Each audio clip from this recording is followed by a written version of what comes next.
You're live. I'm alive. All right.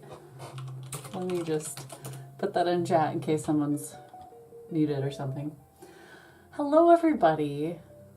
I'm going to make chat bigger. There we go. Cool. I think we're ready to go. So, good morning, Slave of Hell, and Victorian Studio, and Maria. Hello, hello. Hey, Svala. Good morning. Well, actually, it's not morning here, but I'm assuming we'll get a bunch of people from the US showing up, and it's definitely morning there. Let me just make sure that my Instagram story went live. Oh, whoops. Oh crap, I didn't save it. Okay, let's go with this one. Or wait, we'll go with this one. Painting. I don't know why it always darkens it so much. I mean, you guys probably can't tell, but live now on YouTube.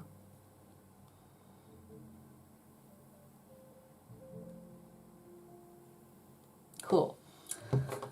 Oh my goodness. Miriam, Pink Flamingo, Leslie, Wilderbiz, Anne-Marie, Kenneth, Woodspirit, Darlene, Feline, everyone, hello. I'm just like off in my own world for a second and everyone shows up. Hey Xenium. This is Lucy. It's your first live panel and I'm so looking forward. Hey, welcome. Well, technically today is not a paint along. It's a gouache study stream, which means I'm gonna have my reference photo up. You can get the reference photo if you want to paint with me, and I'll just kind of talk about it, I guess, or we'll just have a normal chat as we paint. But yeah, the actual paint along this month is on the 24th, which is a Saturday. It's next Saturday. And that's going to be watercolor, and we're also going to be doing autumn forests, which I'm really excited about because I love watercolor and forests. But yeah, that's what's up. So I'll just show you a recap of the sketchbook so far. This is my gouache study sketchbook. I've done most of these on stream, and most of these are. It's like half on stream, half of them are YouTube videos, so you probably recognize them, some of them if you are a subscriber on YouTube. Oops. And that's the one I posted today on YouTube. And now we're going into the autumn forests. So, hey Lisa, Mazura, hello, welcome. Hey Michelle. Either way, it's great to have you guys here. I'm gonna make chat even bigger. You are humongous now. Aw, welcome everybody. Okay, this is so annoying. I actually just rearranged my whole room, the space, and I don't have a long enough cable to keep my camera plugged in, and the batteries probably wouldn't last 2 hours. So I have this cord hanging in front of my monitor, and there's no other way to do it. Like, all my cords are just too short. So I'm like, ugh. I'm trying to see around it or not notice it, but it's gonna drive me crazy.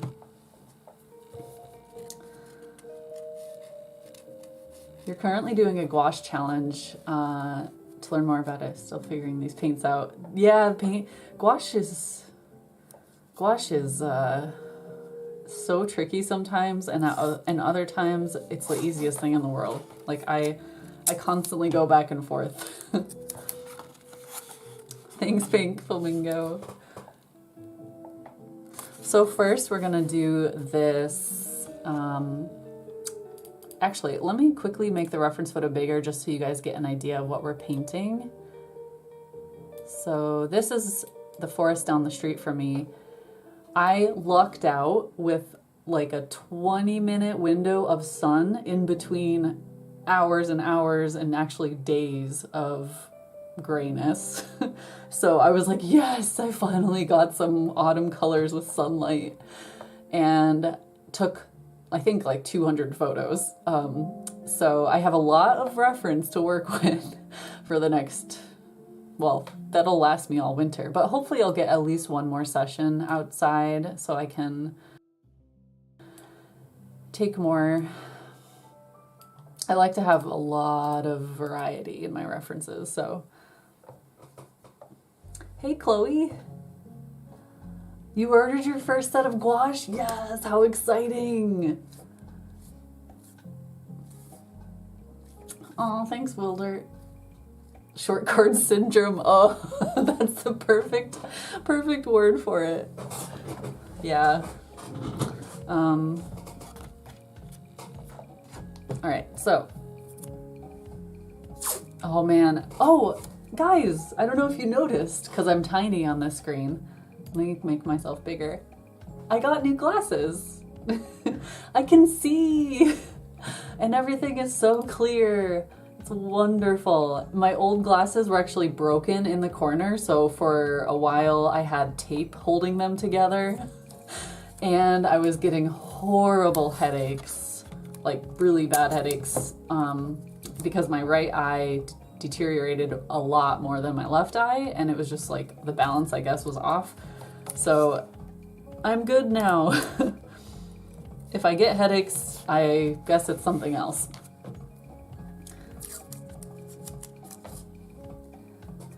Hello, Melanie.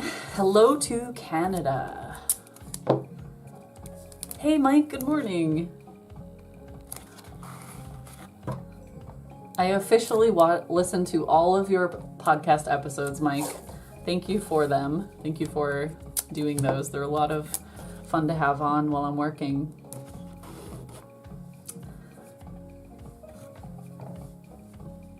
I wish I could do that, Spala. No, it was a couple $100 to get these, which was not fun. But I only get new glasses like once every 5 years. So if you like average it out over the years, it's not as bad. It just kind of sucked with the timing, because we also had to get to get the car that I usually use fixed, and its MOT is due today or yesterday, and it's in the shop right now. So anyways, you know how it is, like one thing, you pay for one thing and then all of a sudden you have to pay for like 5 more things. All right, let me just clear this off. I was trying to paint earlier, but I was too like nervous and excited about going to pick up my glasses, so I could barely concentrate.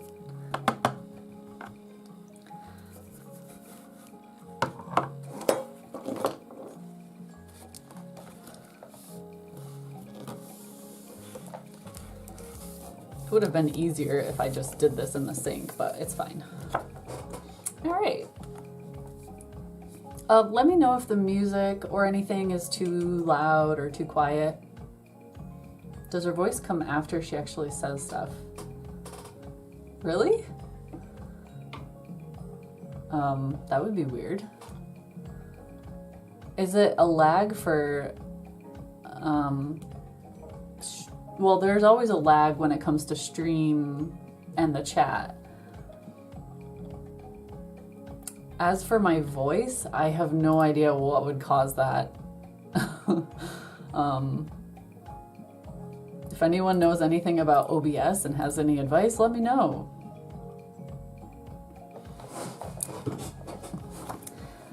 All right, so we're just gonna paint, I guess.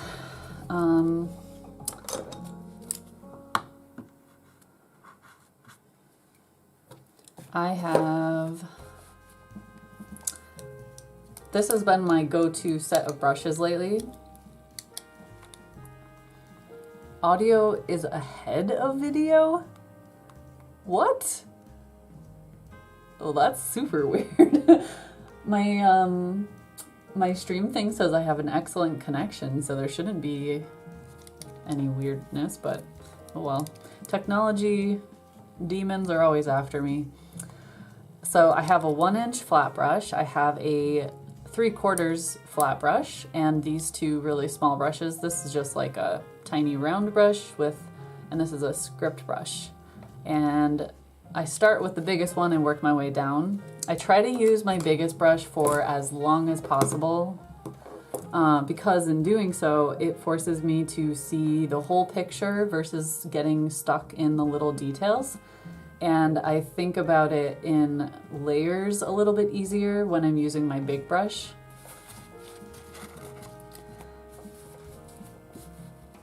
Just not look at me when I'm talking. Yeah, just don't look at my mouth. I could go put my mask on and then it won't matter. Actually, no, I won't, because I get all fogged up when I wear my mask. It sucks. I need a non-fogging mask system, if anyone knows of any.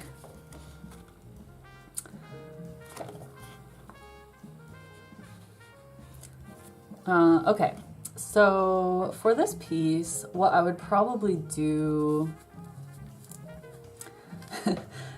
is, I mean, I'm gonna obviously work from the background and come forward, but I'm trying, like I always try to think of my color strategy when I first start. So, like, actually, let me show you my swatch sheets.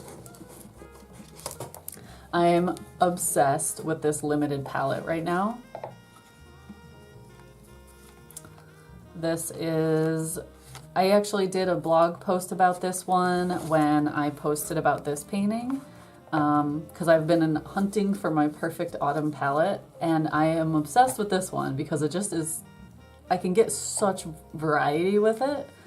So it's basically burnt sienna, Prussian blue, alizarin crimson, or sorry, permanent alizarin crimson, cadmium-free lemon yellow, and pyrroline black, which is basically pyrroline green.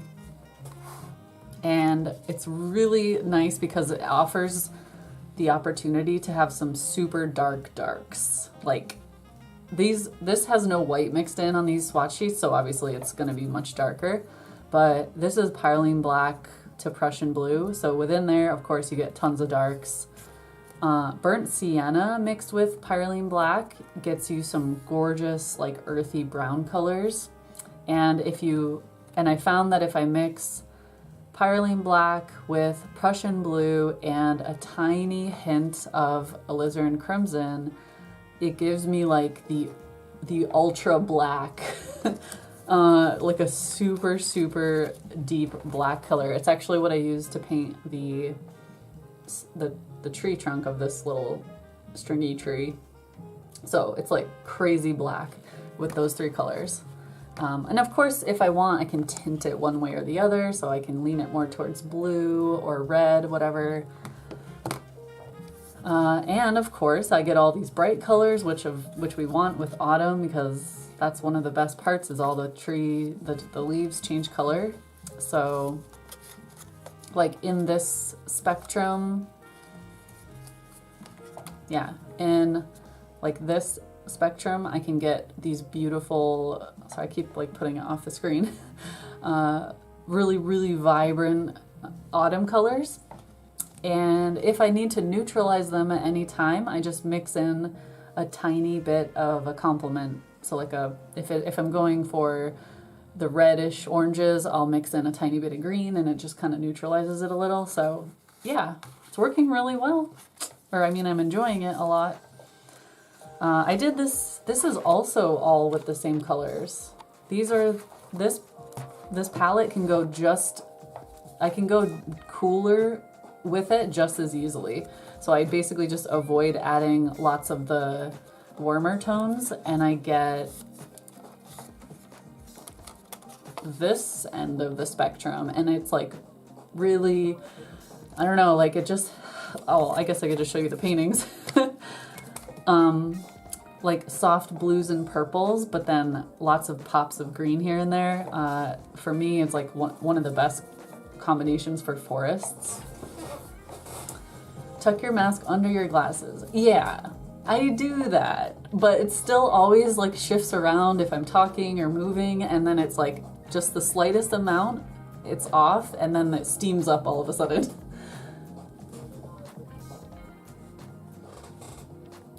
Oops. Nope. I'm just trying to lower the music a little bit. Okay. Toothpaste to clean scuba masks to keep them from fogging. Whoa. Interesting. Hey, thank you, Leslie. How are you doing? Are you getting, wait. Oh, today's Friday. I was like, no, I missed May's stream.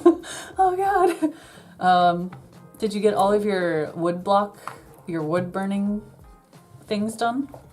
You were like varnishing and taking photos? Okay, guys, ready to start? Well, if you are, I have my first tip of the day, which is put paint on your palette. Duh.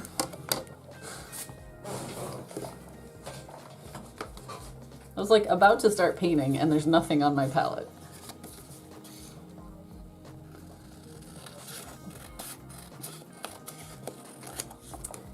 All right, I'll show you my little technique for using a limited palette. Normally, if I'm using all my colors or if I'm outside painting, I use my palette box, which is that sealed tight, it's like a watercolor box for what I use for gouache. And it's great because I have access to all my colors, but if I'm only using a few, I don't want to worry about keeping the whole thing moist. So I just want to have a couple piles of color on my mixing tray. So I get a paper towel and I soak it in water, and then I squeeze out all the excess water and then put it there. And then I get a piece of palette paper, which this one is the best one that I've ever used. It doesn't buckle as much. It doesn't bleed through. It's called Masters or Masterson's Stay Wet palette paper, and I think it's usually for acrylic, but I've been using it for gouache for years and I absolutely love it. So I just cut a strip of that and then I'll get it like a little wet on top just to kind of even it out a little bit and let it dry for just a second. You could just use a paper towel, but the paper towel tends to like soak up a lot of the pigment. I'll do that in a pinch, but otherwise I'll just go for this.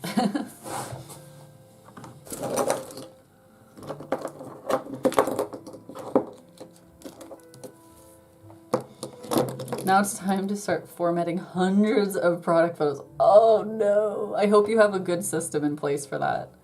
Like Adobe Bridge or Lightroom or something, so you can like batch edit. Oh, thank you, Mike, and thank you, Xenium. Twist the ear loop so it's like sidewards 8. It makes it tighter at the front, and then the steam to go out the side of your ears. I have a cloth, not a custom made one, but like a cloth one that has extra room in it. I don't know, it was just like the only size they had. So it's really hard to get it taut across. Like there's just like all this space inside for the air to build up, and I can just like tell when it's about to steam up. It's so annoying. So I think ultimately I need another one. If I'm only gonna be in the shop for like a second, it's fine, but for like longer shopping trips, I need to get a mask that is not as heavy. It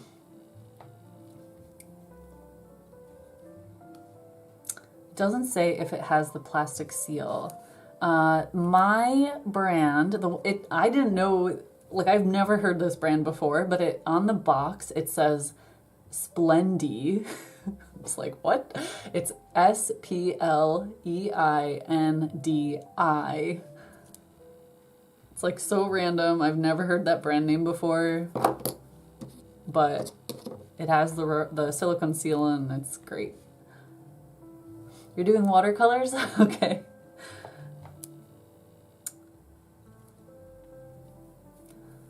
Well, I am just like in total gouache mode lately. It's all I want to use. I mean, I actually have been using a lot of oil lately as well, but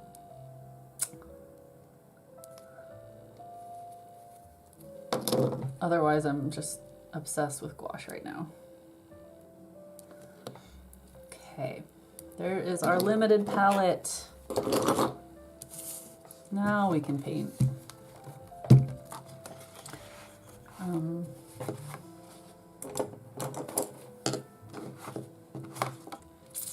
I did these ones on Twitch, and then I think I did that one, and then these I did on my own, and these I did on my own.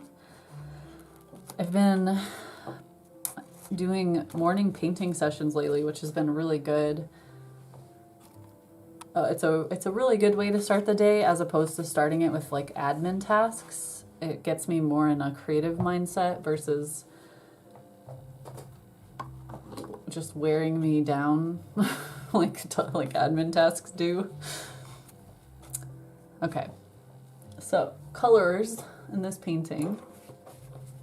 I think I'm gonna go for these.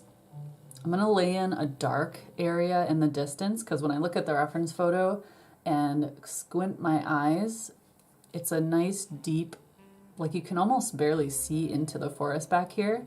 And then it opens up into the foreground and you have all these pretty grasses. I'm probably gonna change the trail to just a single path maybe because, well, I don't know, we'll see. I don't know.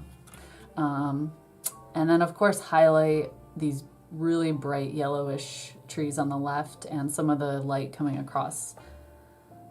So I think I'll start with a big section of dark back here, which I'm gonna shift. We'll see. I tend to just change it in the moment, but I think I'll go with like Pyroline Black and Prussian Blue mixture and then maybe shift it to a more purplish color on the left. Because on the left, it's gonna be lots of brights and I think it would stand out against that purple nicely. My colors, I'm using the Zinc White, Cad-Free Lemon Yellow, Burnt Sienna, Permanent Alizarin Crimson, Prussian Blue, and Pyroline Black. My hand is okay.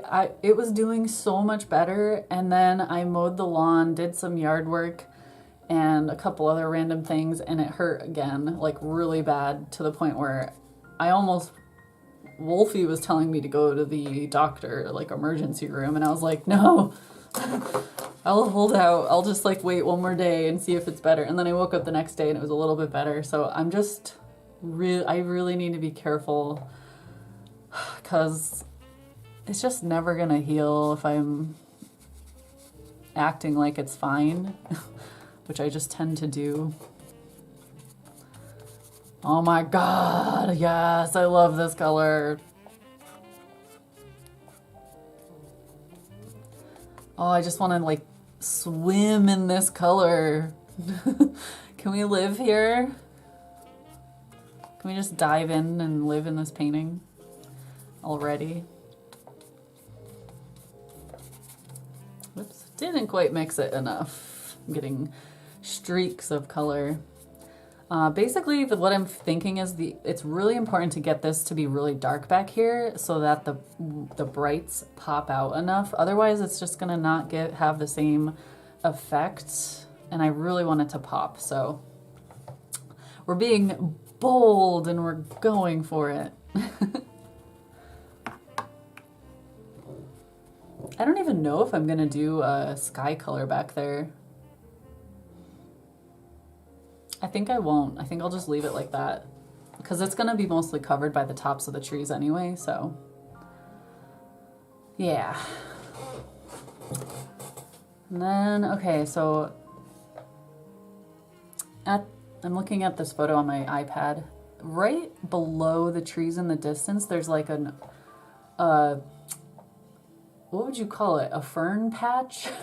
Like a huge section of ferns, which here in the Highlands, they always turn like this gorgeous rusty orange, or this like almost a rusty salmon color. Is that a thing? Is rusty salmon a color? It's a color now.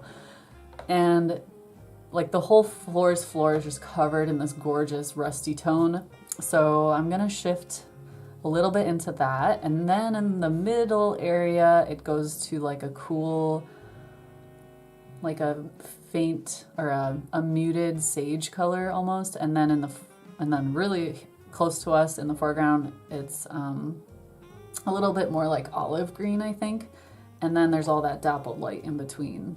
So first I'll do my path though, just so I know I have an idea of where that's going to be.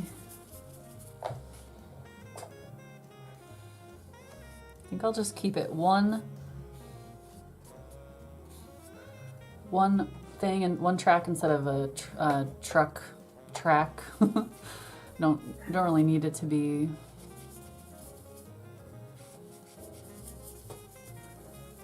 I'm gonna keep it cool, like purple tone, because, and I'm painting it bigger than I think I need to because I want to come back and cover a lot with the grasses.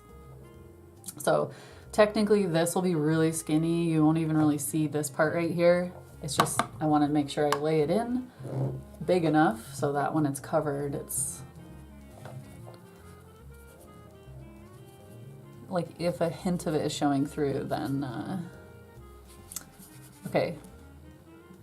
I'm mixing my burnt sienna with my permanent alizarin crimson and slowly adding a little bit of the Parylene black because it's a green. So complementary colors, you can kind of use that as a rule that you can mix them to neutralize your color.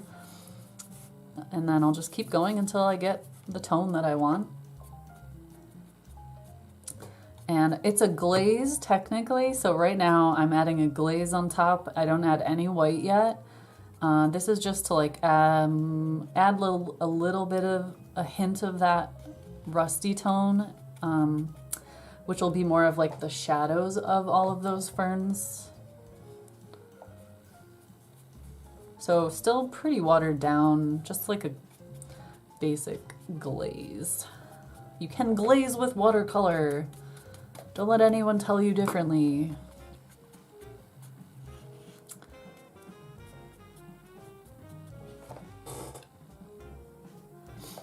And then I'll slowly start making it a little warmer, maybe a little more yellow and a little white. And the more white I add, the more opaque it's gonna be, and the lighter it's gonna be, and it'll start sitting on top of that background color.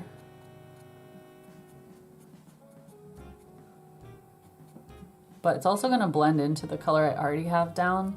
So in order for it to, if I want to get like a pure color anywhere, like on top of the gouache I already have down, I have to mix a ton of it and wait for this to dry so it sits on top and doesn't just like immediately blend into it.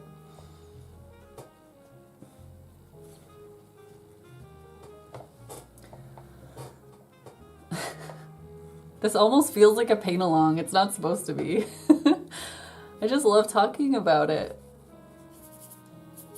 So does anyone have any plans this weekend? We might be doing a game stream. I think we're doing a game stream tomorrow on Wolfie's Twitch channel. There was talk of it. I don't know what the final word was, but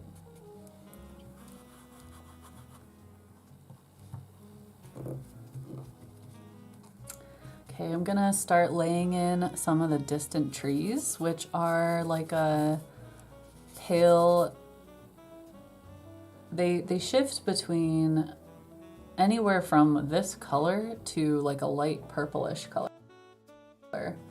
maybe hinting towards blue. And then the highlights on those trees will obviously be warm. Finishing podcast Inktober. That sounds like a good weekend. A massive canvas. That's exciting. Knitting and Inktober. Oh my god, it snowed there. Oh. Morning sketches. Yes, Mike. Yes. Finishing a lexicon shop up. Oh man.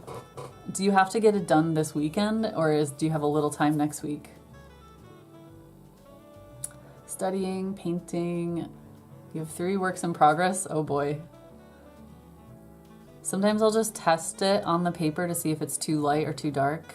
This is definitely too light. So we'll just get a little more pigment.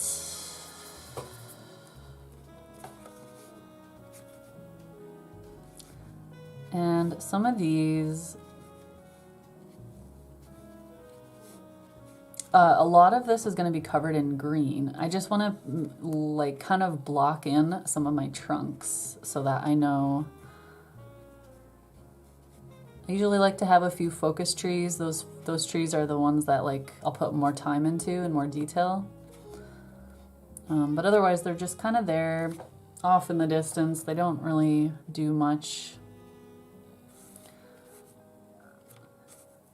But this is it's a mostly pine forest and man-made. So it's like a lot of the trees are in nice rows and I hate that. Like I want to mix them all up. I want everything to be more asymmetrical.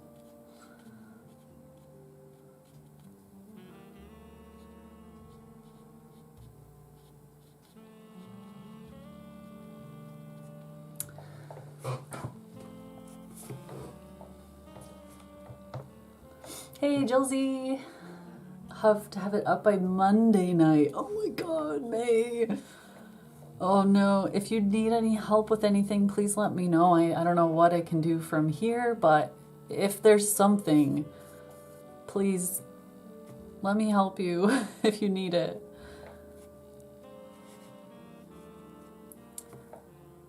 All right, so...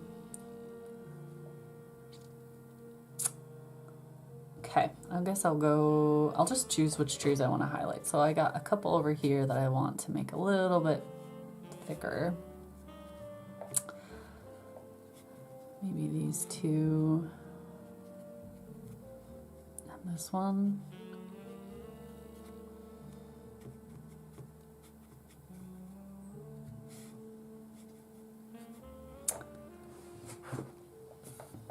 And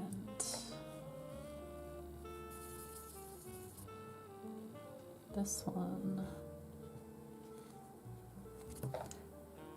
There's also going to be other trees that are not pine trees. So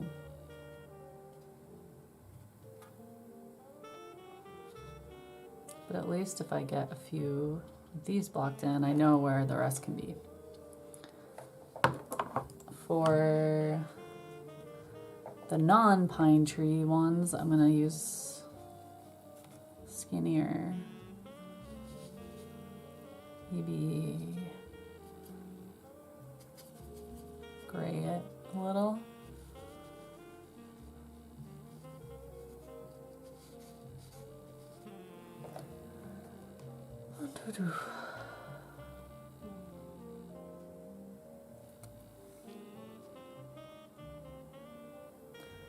I think a lot like this section and this section is going to be covered in the bright stuff anyway, so.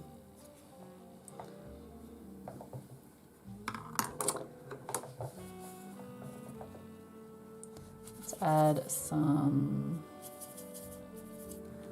green. It's basically a dry brush.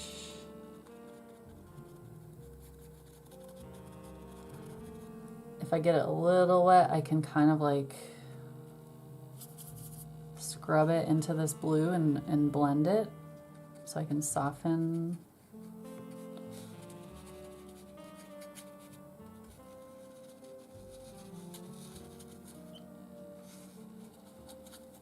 prefer to build up from my darks, basically.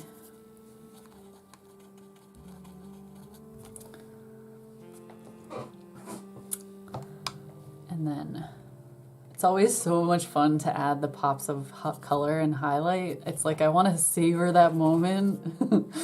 I just like put it off until later, and I love it so much.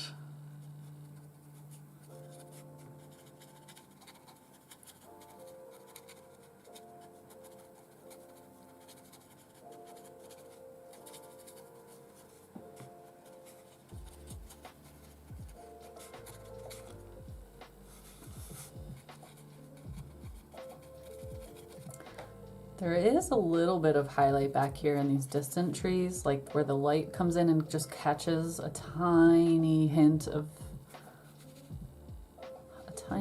it.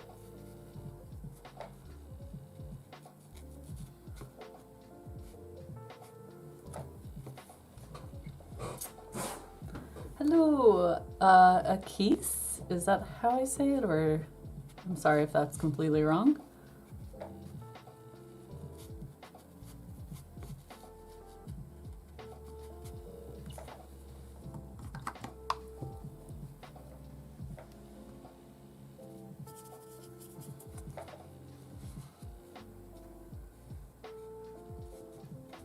More trees.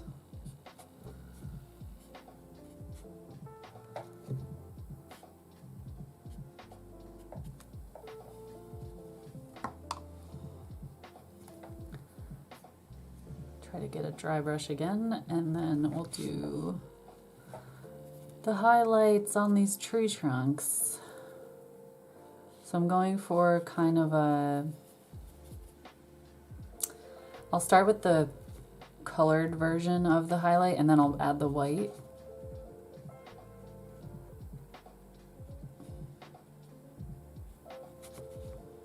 And I'm keeping it kind of in line with the highlights I added on the foliage.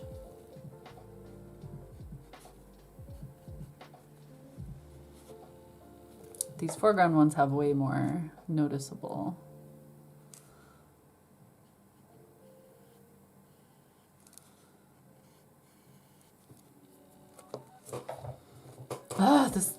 Okay, I'm taking this off. It's way too hard to like get my hand close enough.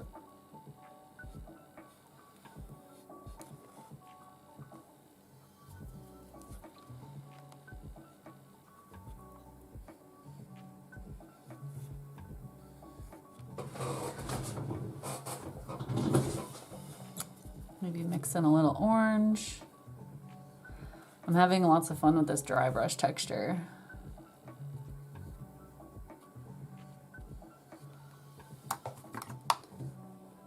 And then we'll get some brights.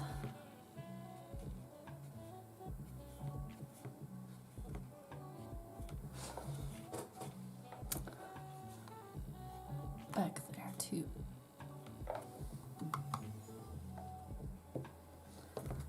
And then I can start playing with the green. Need to make sure I don't go too bright right away. It's like these pine trees.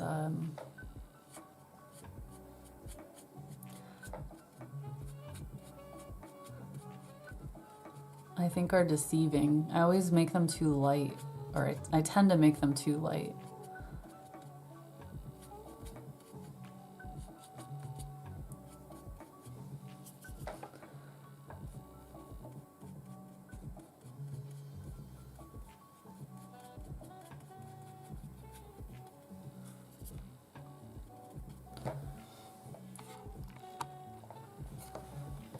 You're fighting with your code, oh no.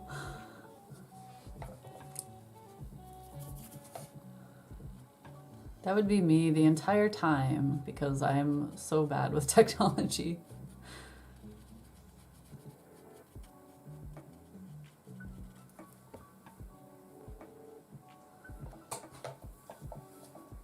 he looked away for a minute and now the trees look like real trees? What? Magic. Well, I still don't have a ton of layers on it, but it's just about building it up little by little. And like, our eyes are really good at filling in the details. You don't have to do that much detail or even that much work on a painting to make it look like a thing. And the viewer is going to see what it is and just like, no. So I like to play within that area of like just barely enough information to make it obvious what it is. But then if you like look up close, you see all the craziness, you know? I mean, it still obviously resembles trees. It's not like I'm making it abstract or anything, but I like to have it more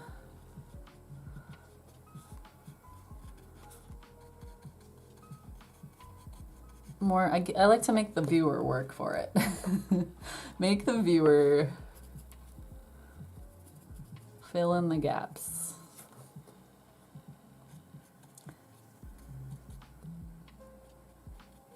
I do sometimes do studies where I try to go more realistic, just because I feel like you learn a lot when you try to capture something realistically, and then you can use what you learned to do more loose stuff, but in an effective way, you know?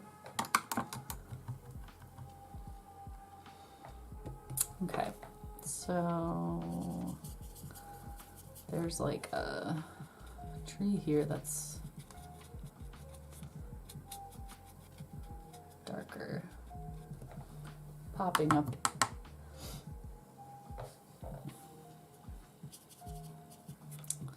Too wet.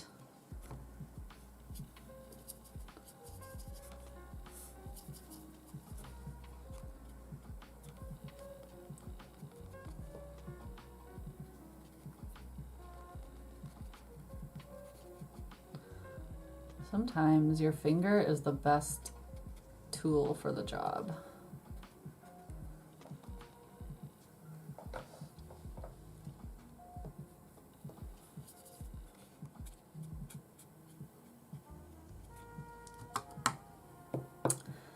Okay, so on this side is where all those bright trees are going to be. There's still some pine trees in here, kind of in the distance, so I'll just do a couple things like tops of the trees. In case any of this shows through, I want it to not be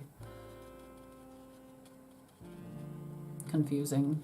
So we'll get just like a couple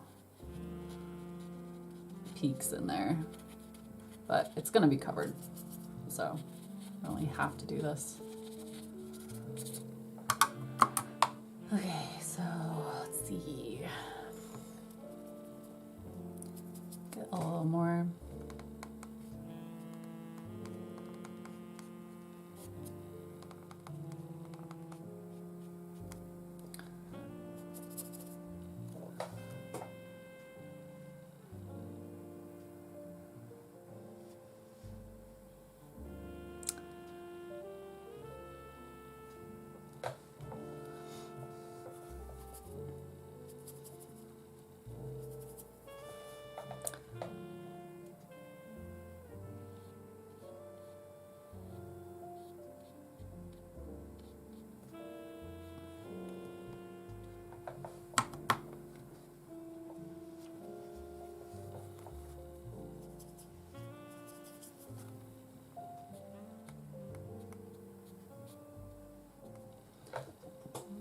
These, a lot of times what happens with forests, or for my forest, is that it dries, like you put it on and you think it's the perfect color, and then it dries and it blends in with whatever you had on and you don't see it at all. So like a lot of times my tree trunks will disappear because they're basically drying the same exact color as the background. So just a constant like adjustment as you go. Okay, I'll do a little more.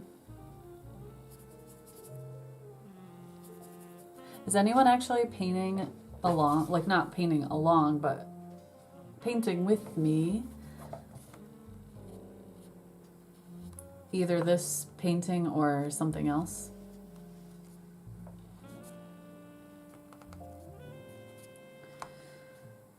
Okay.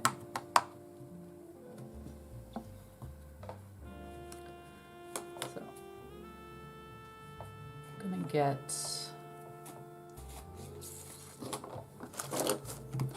a nice bit of that fern color mixed up.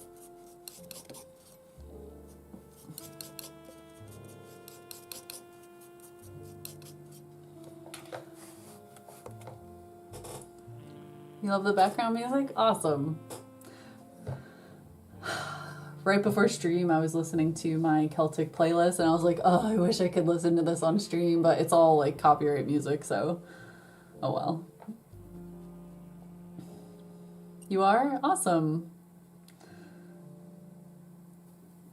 It's 10:40 a.m. Oh my goodness. Why are you awake?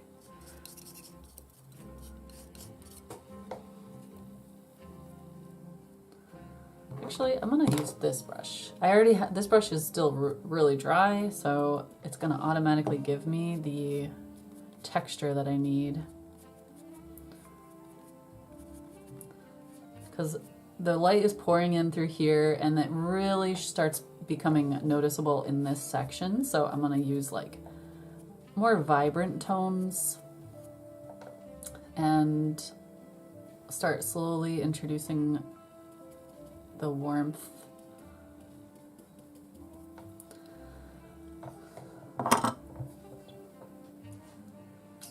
Ooh, watercolor palette. Are you doing like swatches and stuff?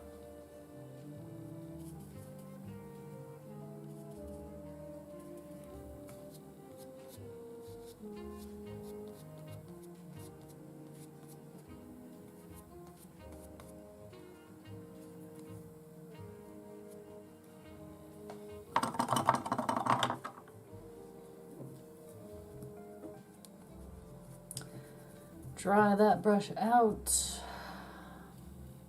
So what happens a lot with gouache is that you're trying to do dry brush and it's working fine, it's going okay, and then eventually it gets to the point where your brush is just like so clogged up with dry paint, because gouache just dries so fast that it makes it really hard to do like subtle marks. Like these, I want them to be very broken up, and it was getting harder and harder to keep it that way. It was starting to like glob on.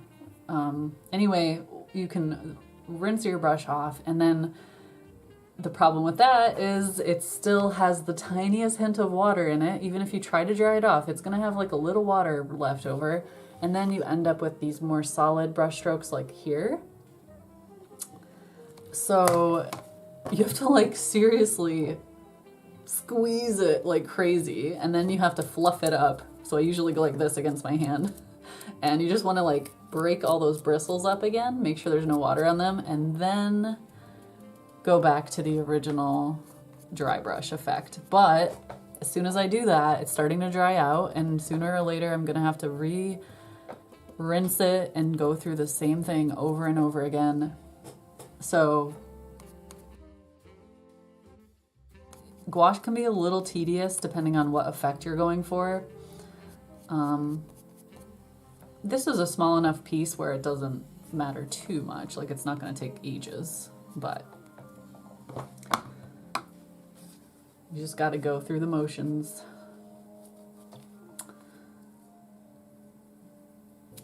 Oh, sounds good, Pink. Paul Rubens. Oh, okay. I have never tried that brand. Okay. Okay, I'm gonna switch back to my smaller brush. Am I also gonna need to mix up a bunch of the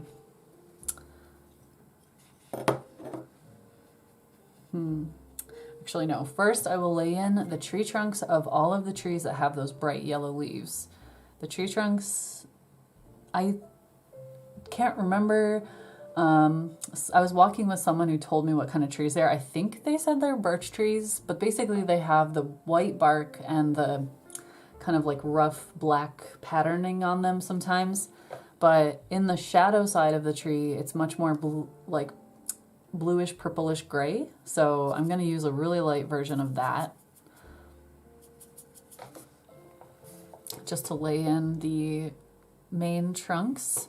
As long as they stand out a little bit from my other trees, I'll be okay. And then on the highlights of these, it's going to be like basically pure white, so I want to get that stark white highlight look.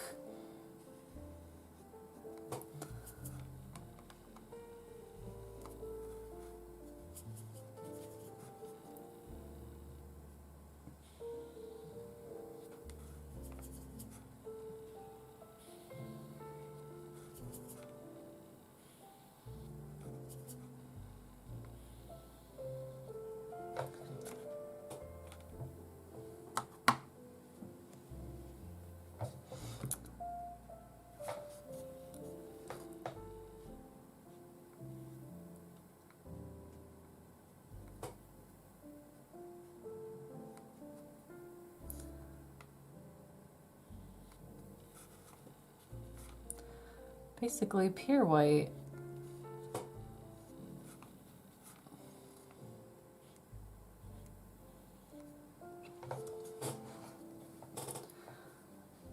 Yeah, Mary, there's a lag, an audio lag for some reason. I'm not good enough with audio to know how to fix it, especially during a live stream, so just deal with it. Out of all the technology demons that plague me, it seems like audio is the worst.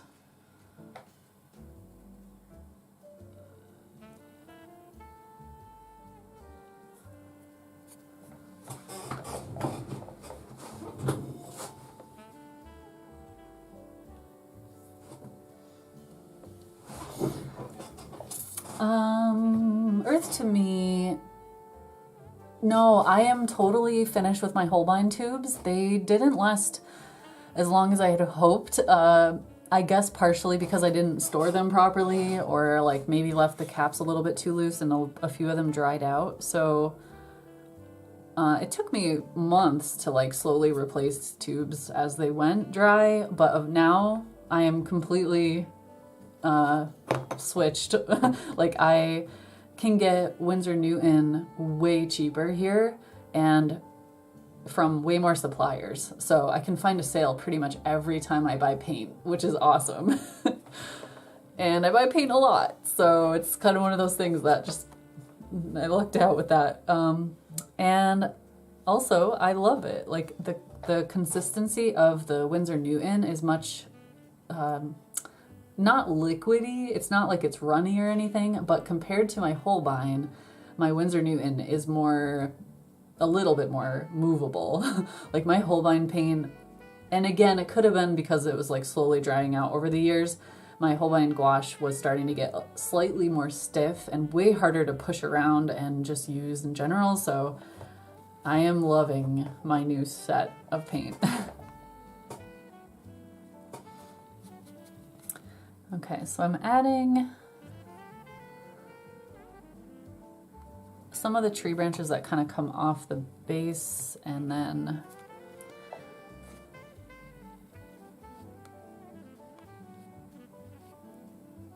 we'll add all the fun colors back there.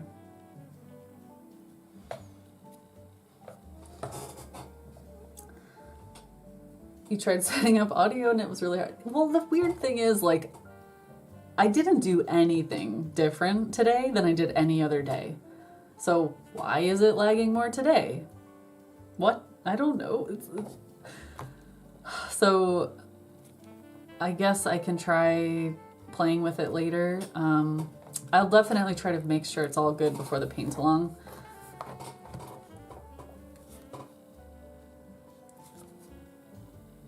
But hopefully it doesn't, like it's not gonna affect my painting camera, obviously. Like if you're watching me paint, it won't matter if there's a slight delay between my voice and my mouth.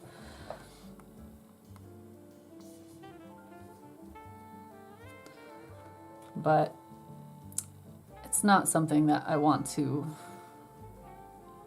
it to happen every stream, so I'll definitely look into it.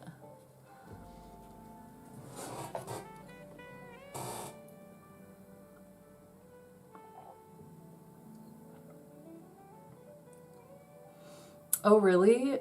Oh my god, you have a Blick and a Jerry's Artorama that you can actually physically go to. Those are two places I used to order paint or supplies from all the time. I did get to go to Blick in Utah one time, which was so exciting. But that's one of those places where it's like dangerous.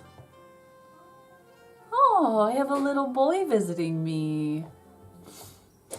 Is there a little baby? Well, I guess he changed his mind. I hear him going row, row, row outside the door. Little baby. Little Vader. I know. I know, baby.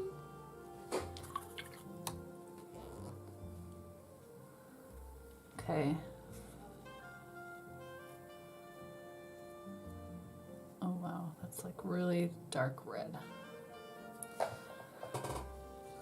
We'll get a slight... I keep adding too much pigment. Need it to be subtle. Sake.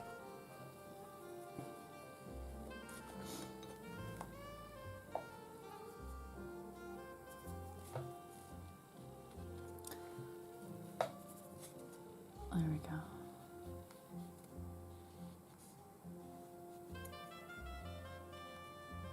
There's like a hint of pink to the bottom of those. And then, okay, now I can start playing with those bright yellows and oranges. But I'm gonna start with more of like a greenish yellow and just lay in a base, so then I can make the bright yellowish orange leaves pop in front of it.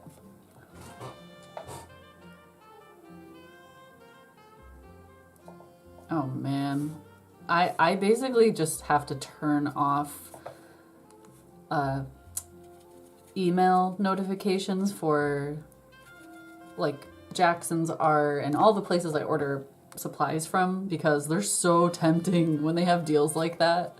It's like, I don't really need this paint right now. I have plenty of paint, but I don't want to run out, so I should probably order 50 tubes. It's such a good deal.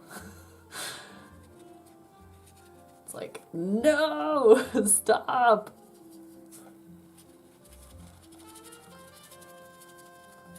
I'm basically just like using tons of dry brush texture right now, blobbing it on there so it's nice and soft. Basically that just hints at the fact that it's lots of leaves, so you still see some of the sky through them and some of the background through them, but it just kind of lends itself nicely to that leaf look.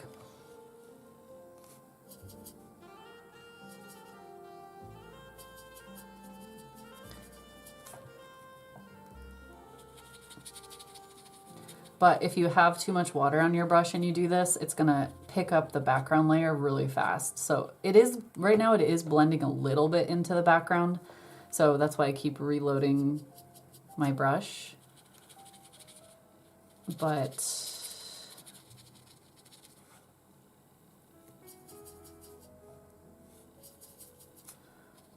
I can still get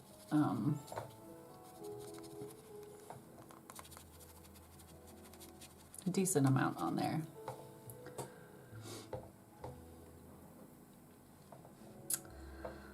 Oh gosh, it's already almost Black Friday. Don't even remind me. I don't turn my computer on. I just avoid internet on that day. No emails. Definitely don't open Amazon or anything. I mean, unless I need a specific thing. If I happen to need a specific thing and it happens to be Black Friday, I will try to have like tunnel vision and go search for that one thing. But that's rare, and it usually leads to just too much spending in general.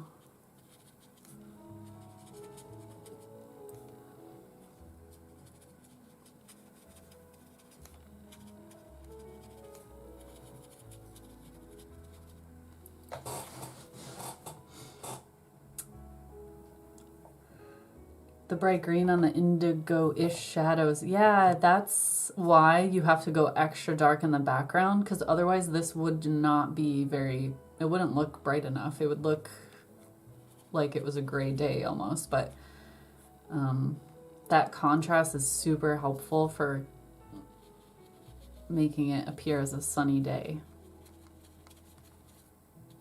I'm trying to let more of the background show through, so I don't get rid of all of the work I already did.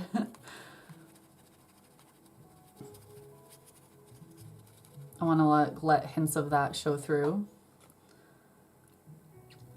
On the right side, there is a little bit of highlight on the pine trees, but it's more of like a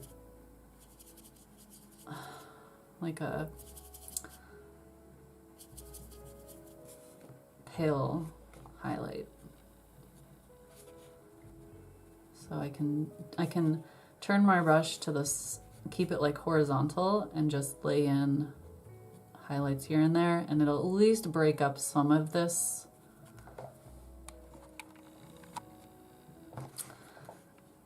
Some of this big color back here. I'm not going to go too crazy.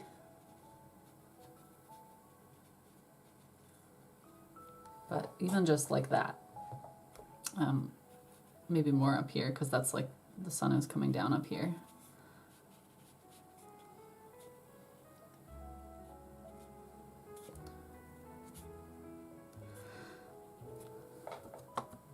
There. But in comparison to the left side, it's not nearly as vibrant. Okay, so now my final highlight on the left side trees. I want it to basically just be yellow and white. Like, this is the brightest bright I can get on these trees. Just on the right side though. And it'll be like, ah, it's really sunny right here. Oh my God. Okay, everywhere I put that, that's what's happening.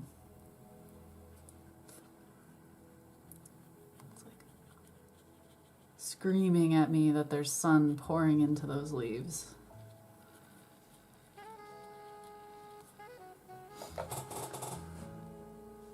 You ordered a new mic? Ooh.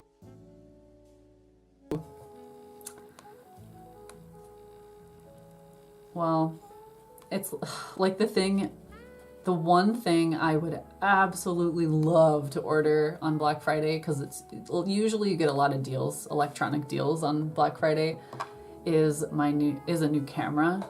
I've had it on my wish list for ages, but it's the Sony Z something, but it's the camera that I want for my content creation. And it might be on sale during Black Friday, but even if it is, I still couldn't afford it. So I'm just not going to torture myself. Not gonna go there.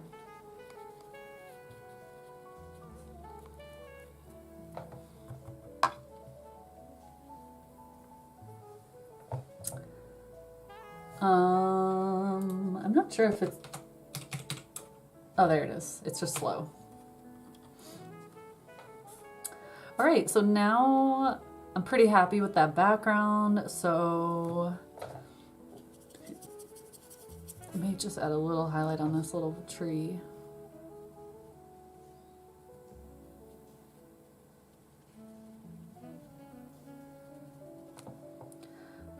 I'm gonna start doing the mid area grasses. Got a photographer friend helping you out. Oh, nice.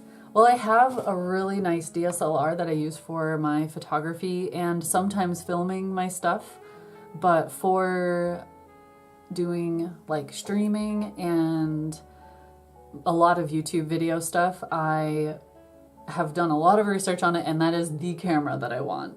It's like, of course it's insanely expensive for me, so like I have to just wait. There's no getting around it. But it'll be worth it. Ultimately, if I save up for that one particular camera, I won't be compromising. Like, I'll be getting my exactly what I need. Okay, so this middle area has some shadow in it, so I'm gonna kind of shift my tones now to more of the cool tones. It's kind of like a pale bluish green. Because there's lots of, actually, what was that plant? It was the spiky one. Is that gorse? I can't remember, but it's very palish, pale green, kind of pale sage color. So I'm gonna lay in a nice bit of that. And again, I can cover up parts of the path because I don't want the path to be so huge. Cameras are all expensive. All cameras are expensive, pretty much. And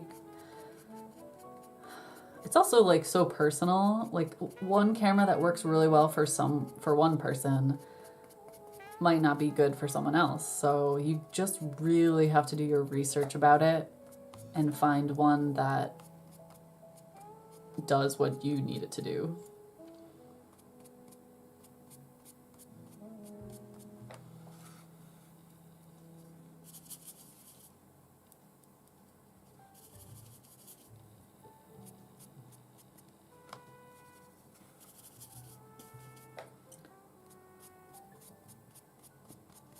Okay. There's also some purple mixed in there.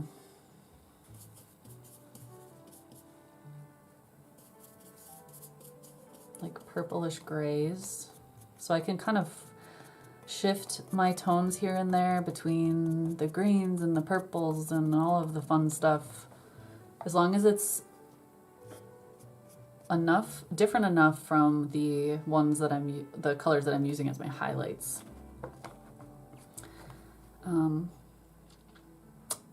What I think I'll do is just lay in a base. I like to lay in like a foundation of color that I can work on top of, but this first layer will just be like really diluted. So I can just use like the remnants of the colors that are on my palette, my mixing tray, just to get something. You could also do this with watercolor. This is just diluted gouache.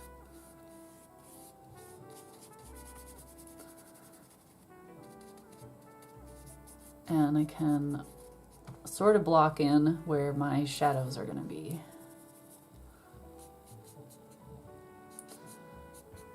So I want some of the light to come through this middle, like kind of middle-ish area.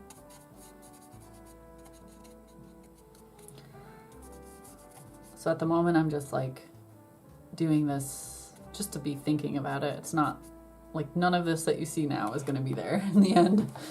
None of that will show through.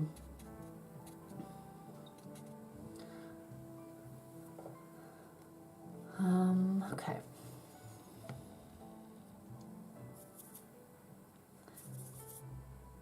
Back to the greens. Pale green again.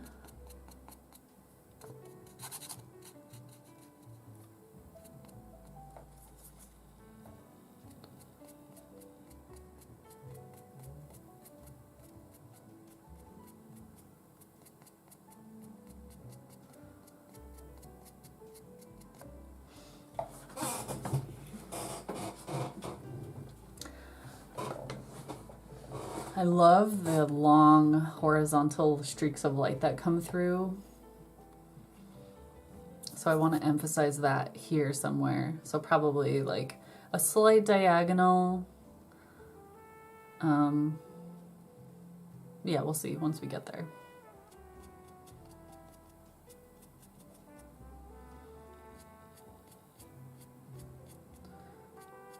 Oh man, what was that account I was looking? I was watching Instagram. Yeah, I was watching Instagram the other day. Scrolling on Instagram, I think it was Workshops in France account. They had a photo of a lavender field with like beautiful long shadows, and oh my god, it was just like the most magical looking place in the world. I thought it was a painting, but it was a photo of, have any of you ever like gone to a lavender field where they have like the long rows of lavender? It's so surreal. It's like, how is the, what? Such a beautiful color. I would love to paint somewhere lavender field.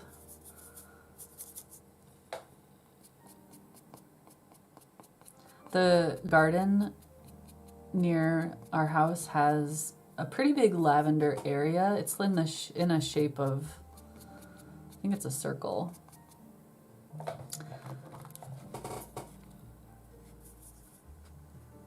But I missed the peak of it, so I went the other day and it was kind of all dying down and part of it was getting cut down, so I was like, no, I could have painted the lavender. I should just plant a ton of lavender next year. How much lavender is too much lavender? Can I just fill my entire garden with lavender? It smells so good. And it attracts so many bees. That's what I want. I want a lot of pollinators.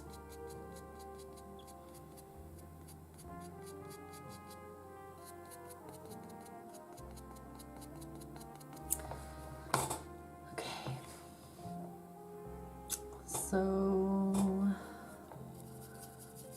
right next to the path, there's these lower bushes, and then there's going to be bigger bushes up above, but just blocking that for now. I know there's this company locally that sells what they call bee bombs, and they sell them all over, like at all different shops, but they're basically like these compostable balls filled with tons of wildflower seeds, mostly wildflowers, and you just like can either open it and shake it out, or you can just like throw a bunch of them into the fields and let them just do their thing, because the outside breaks down and they just kind of spread. So if I was doing it, I would probably break it up and then just like go spread it in a field. But it's all wildflowers that attract pollinators, basically.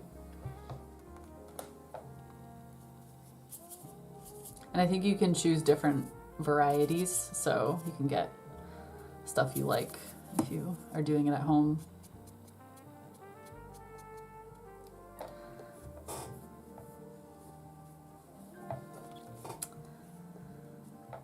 Okay, so there's like areas that are a little more dry looking, and there's sections that are dark. Just get as much variety as I can.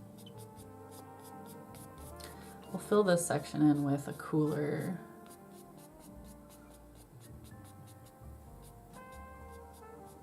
color.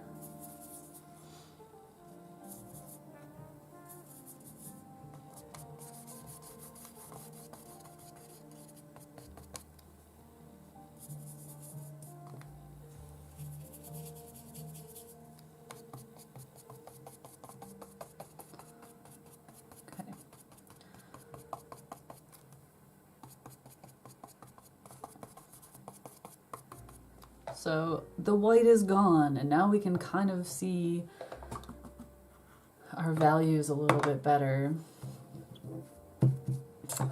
I'm going to use my bigger brush now so I can start adding detail to these, to the field, to like some of the bushes. Because I want the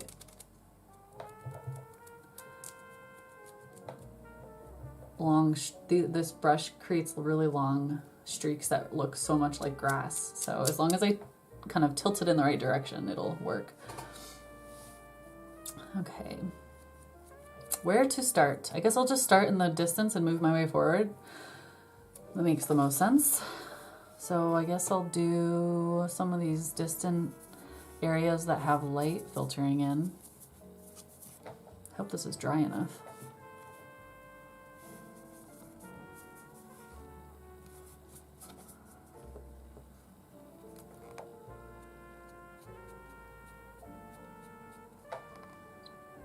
Yeah, that should work.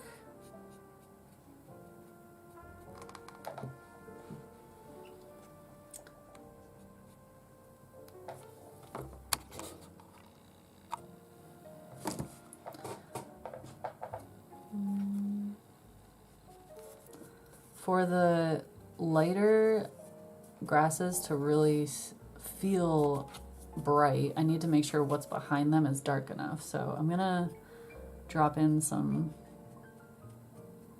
shadowy greens here and there. Otherwise, it's just really not gonna do enough. It's not gonna pop enough.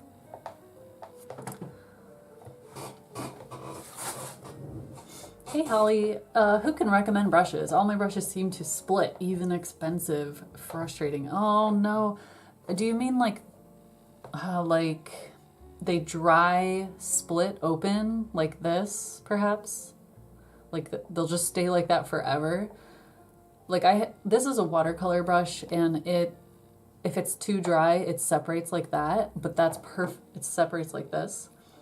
But that's perfect for me for certain textures, like grass textures, for gouache especially, so I prefer that. But I have had a brush before that went like that, and then it stayed like that. And I could never get it back. I even like tried shaping it with brush cleaner and like letting it dry overnight, and it always went back to doing that. So I just chalked it up to bad brush making. But for the most part, like if I'm using flat brushes, that's more noticeable. But I find this brand is Princeton Art Brush Co. What is this one? This one's really good. I can't remember. This one has no label on it anymore. It came off. It says something crystal wash, so you could look that up maybe. But these work really nicely. As you work, they split. Well, I guess,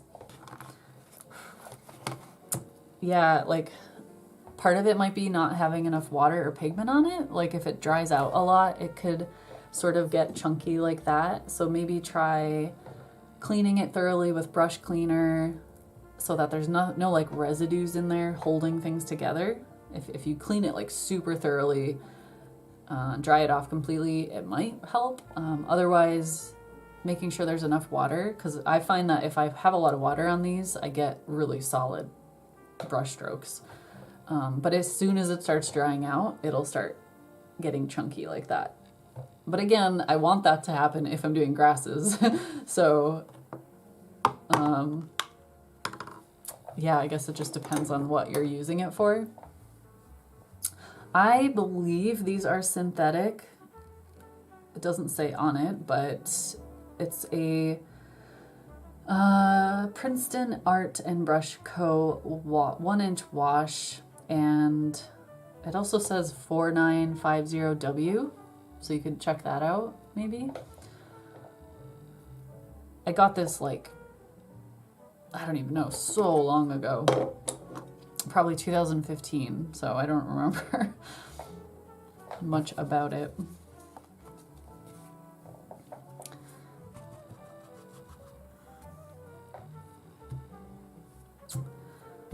All right,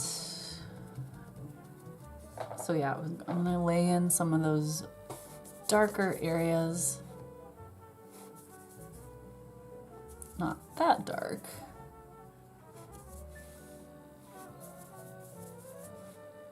Neutralize it with some burnt sienna. That seems like a nice...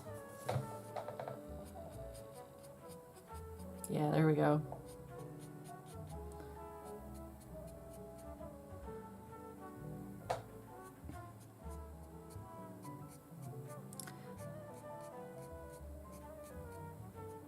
So often I find that there are a lot of really creative ways you can use a single brush. I have very often used this one brush for an entire painting, even half this size. And that's a small space to work within with such a large brush, but it forces you to get really creative.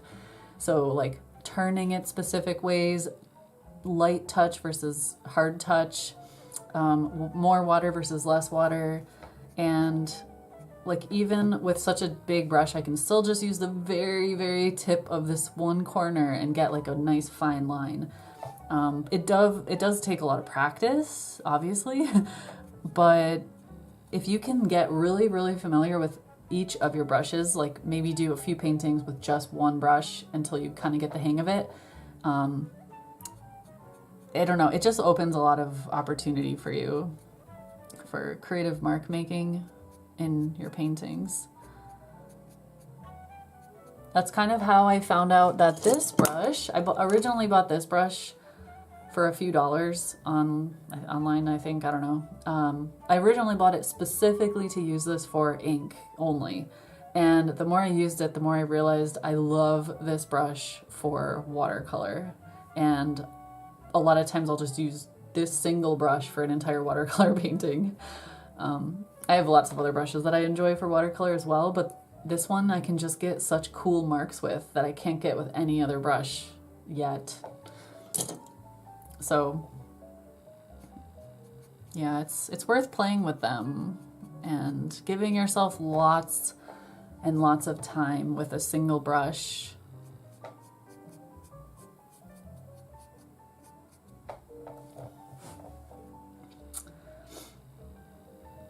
Oh, yeah. Yeah, this is, well, it's a Sea White of Brighton sketchbook, so it's supposedly, I think it's supposed to be 100 and, do I have the thing? No, I didn't save the thing. It's the Sea White of Brighton watercolor sketchbook if you want to go look it up. And it's cold press, but it feels very, very smooth for a cold press paper, so I don't know. And it's not cotton, that's for sure. But I don't need cotton paper when I use gouache, so it's cheap and it's easy to get, so I love it. I have a few of their sketchbooks now, because they're made in the UK, so it's really easy for me to get. Actually, I got one on sale. The plein air sketchbook that they make is spiral bound, which I love for plein air because you can just like fold it on itself and then set it on your lap and you don't have to worry about like this big book opening. And that one I got for like £6. I was like, what? A watercolor sketchbook for £6? It was crazy. This brush, I was just saying, I don't know what like line it is, but it's the Princeton Art and Brush Co. That's the number on it. Maybe you can, oh sorry, it's not focusing. Maybe you can look it up. But it's a 1-inch flat brush, flat wash.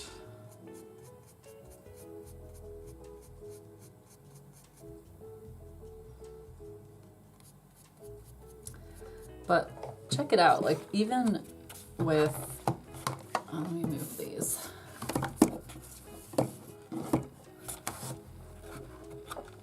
Hopefully it'll stay in focus. Even with a giant brush, because it's still really dry and it's starting to separate like that, I'm just continually like loading it up with paint, pretty dry paint, and I can get all these really nice grass textures.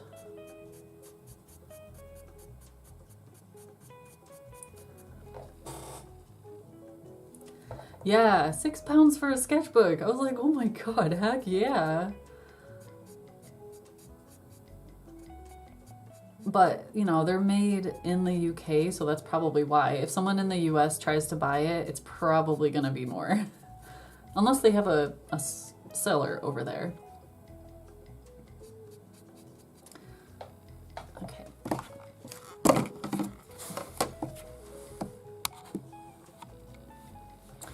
My camera's not good when I zoom in. It doesn't focus very well. I don't know why.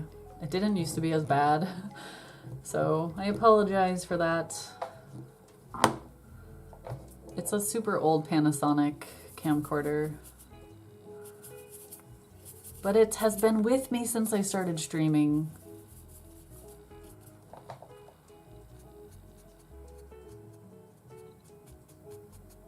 All right, in any of the spots where I'm gonna start introducing warm light, I'm gonna start shifting from this cool green into lighter green, basically, and more towards yellow.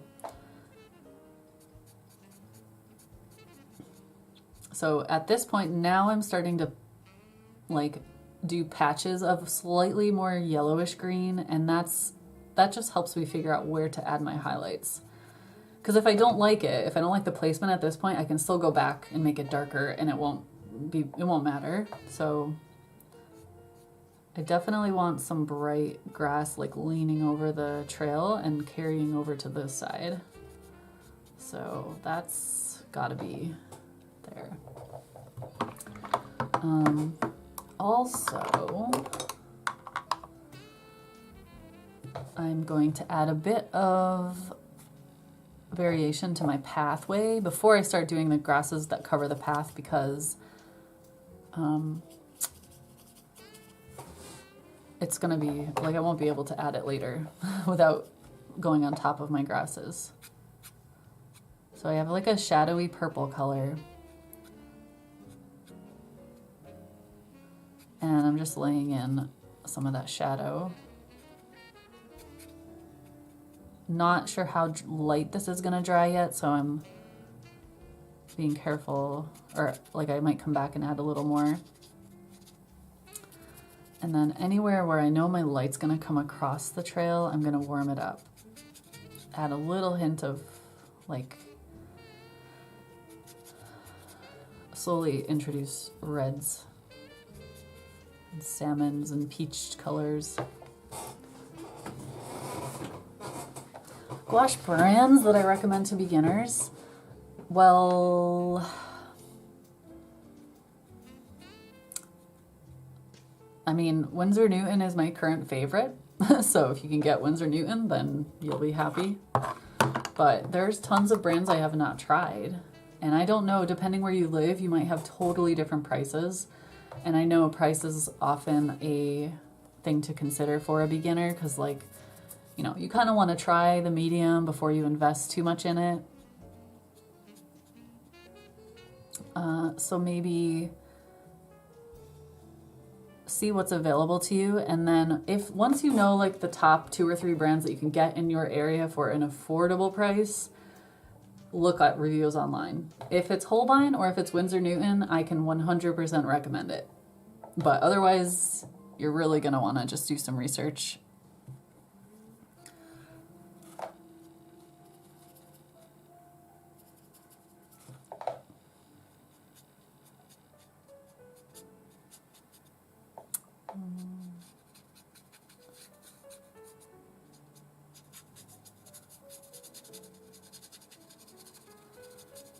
Okay.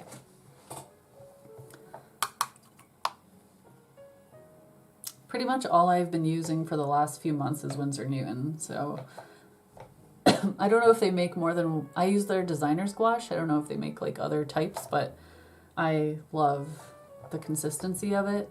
I found that because I often work thin in the background to thicker in the foreground, the consistency of their paint is so ideal for my style. Sorry. It's fine.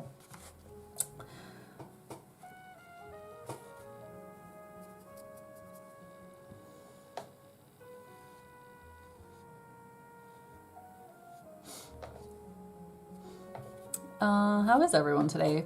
Good question.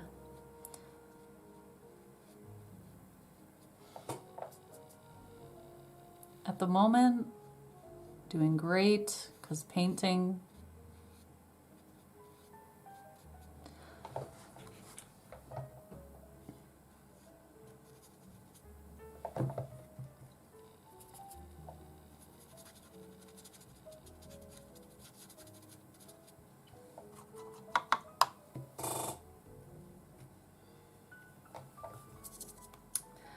My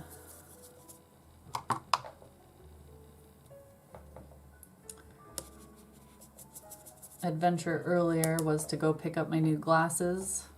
I was like really nervous, thinking they wouldn't fit, or I would have, like, always get so paranoid that when I do my eye test, I'm like telling them the wrong answers, because you know how they're like, which one is better, left or right? And they and I'm constantly like, can you do it again? Can you do it again? One more time, please. One more time. And I get so nervous that I like did it wrong. And then when I go pick up the glasses, it's gonna be like blurry or something weird, but it's fine. It's actually amazing. I can see so ridiculously clearly now. I can see all of you.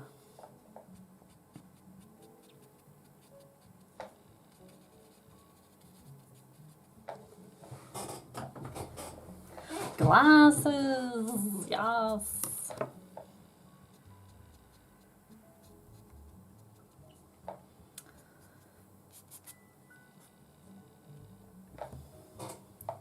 All right.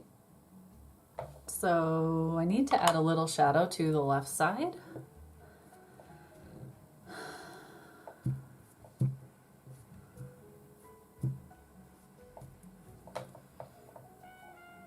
Glasses and vision is tough stuff. It's one of those things where, like, you can put it off so easily. Your vision slowly degrades over time, and it's not like you wake up one day and it's like, oh, I can't see. It's just, you just get used to it as you lose your vision. So the second you get glasses, you're just like, oh, what? This is how it's supposed to look? It's amazing.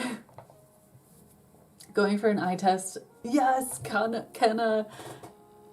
All the new glasses.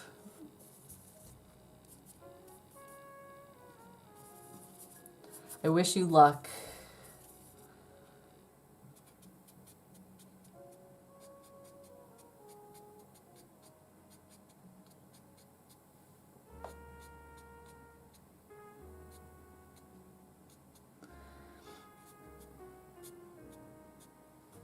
Let's get dark again.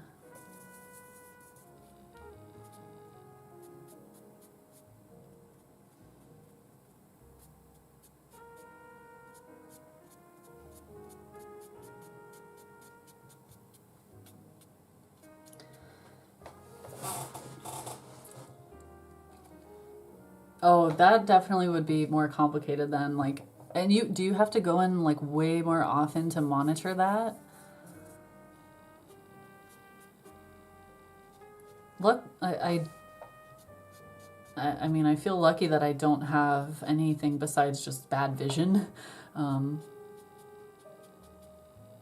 Because, you know, of course, if you're an artist, like a lot of what you're doing, it relies on sight. And it's one of those things where I should get it monitored more often. Because definitely don't want to let something go and then have issues later on. So,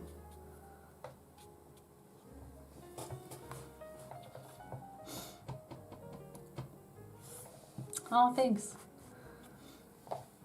If you want the reference and to paint with me, you can get it here.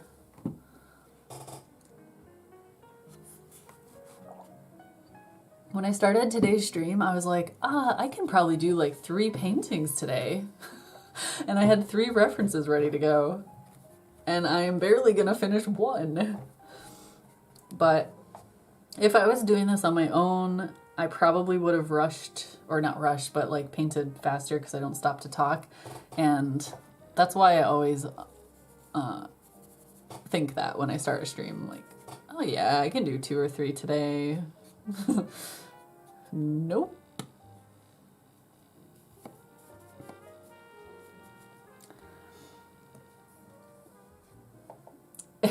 A dog or a bear? Yeah, you're probably gonna wanna make sure it's not a bear, right?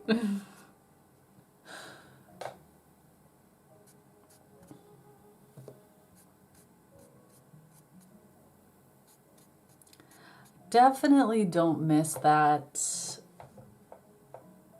from Colorado, like being scared of bears and mountain lions and stuff while I'm hiking.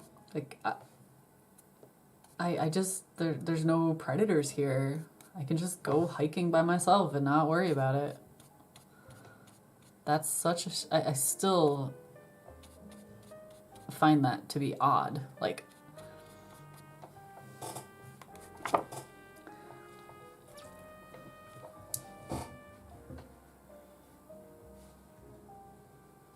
oh yeah, Amory, I heard that you have to be more careful with that. So having like regular appointments is necessary.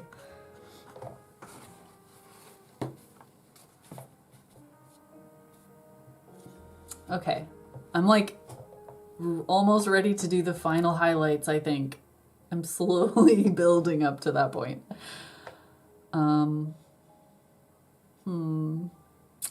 What I think I'll do is just a couple hints of...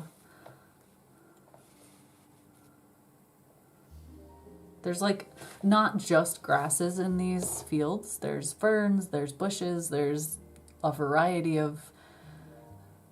Lots of variety. So I can't just have grass. I want there to be a little bit more. So I think I'll do like a little bush somewhere.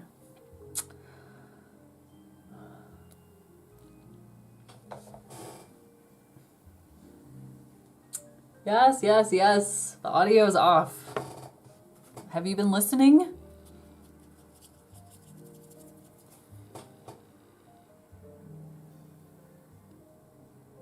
Can't do anything about it.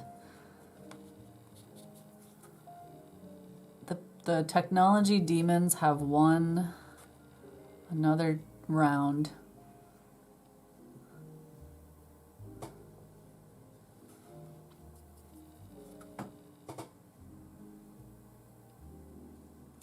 Okay, I'll do a little blue there.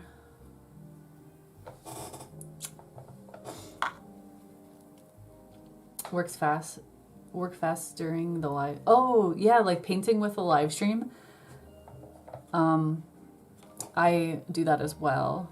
Like if I'm in the mood for company, I'll just have a live stream on with me while I'm working or practicing or studying something, and use that almost as a timer.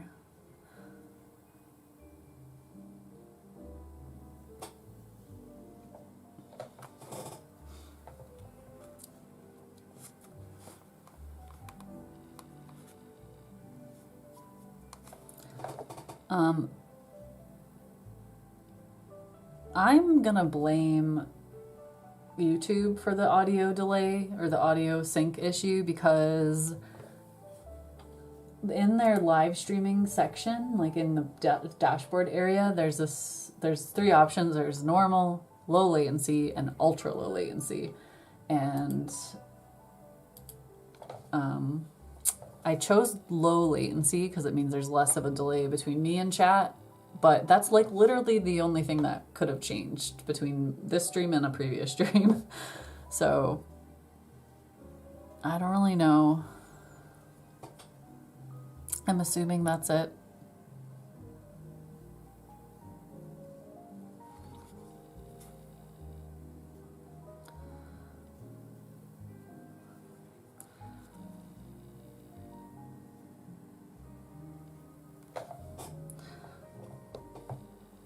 since I am sort of getting, we're not ending right now or anything, but I'm like nearing the end of stream, just want to remind you guys that I will be streaming on Monday over on Twitch, and then on next week on Friday. Actually, next week is the paint along, so I'm not sure about next Friday. It'll depend on how much I get done that week. And I'll like plan on doing the Friday stream, but if I have to reschedule, then I'll let you guys know somehow. But next, on the 24th, meet me here for the paint along. Okay, Kenna, no worries. No, I'm not blaming you this time. I'm pretty sure it's YouTube. All right, I'm gonna add a couple little fern details here and there, and then maybe just do the highlights, because I really want to, once I get the highlights in, I'll have a better sense of like what needs to be messed with.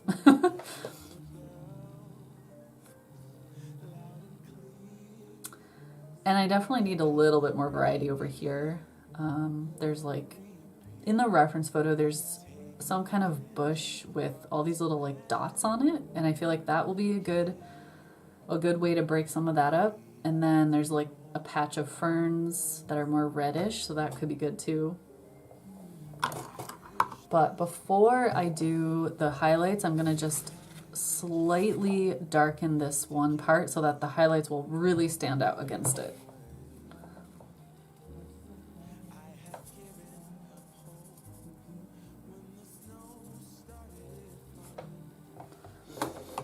Oh, thank you, Leslie.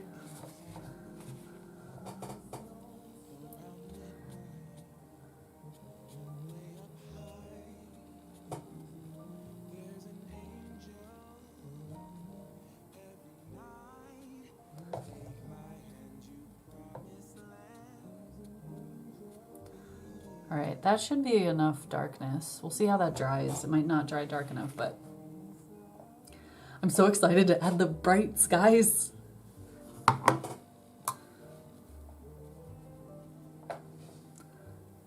It's gonna be like my birthday present to myself. 4 months early, 3 months, 5 months early.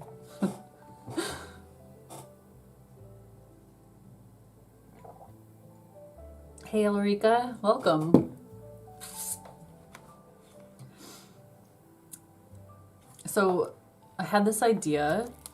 3 people have asked me if I will sell pages out of my sketchbook, which in the past I did toy with that idea. So I'm gonna let this dry for a second and ramble a little. So there were 3, this one, this coastal scene,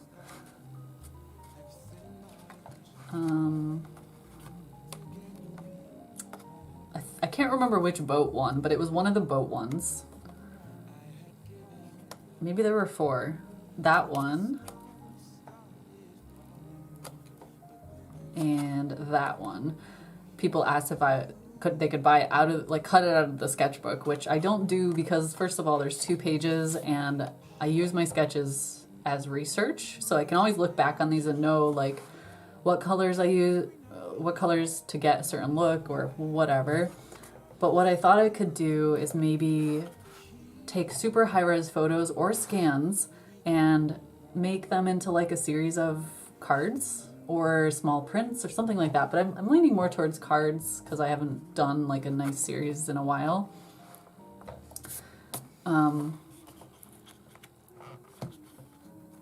Maybe do like a coastal series and a forest series, or I don't know how I would organize it, but that might be a thing. So in future streams, if I'm talking about that, or if I announce it somewhere, if you were one of the people who requested me to cut up my sketchbook, that'll be the compromise. Cards for patrons too? Yeah, that could totally be a thing. Like if Maybe for Christmas, my patrons can choose which design they want, and I'll send a card with that design. Because I usually do a Christmas thing every year for my patrons.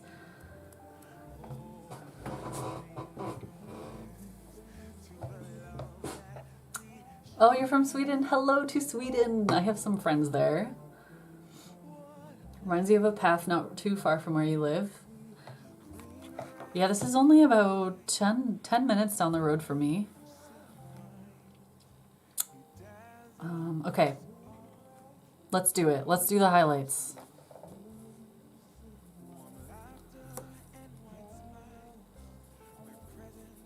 We're going to start with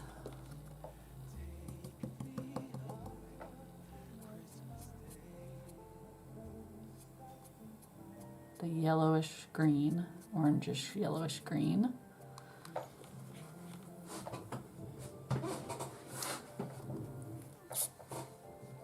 The clear wave page. I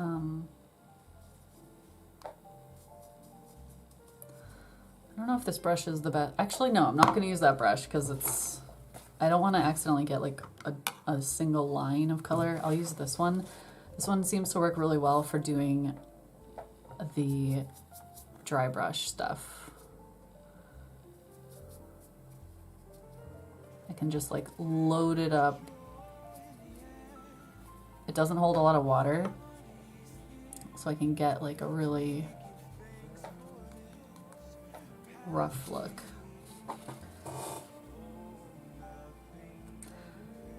If you ever need to soak out the water but you don't want to remove the paint, you just use soak it out near the base of it, and then you still have the paint on the end.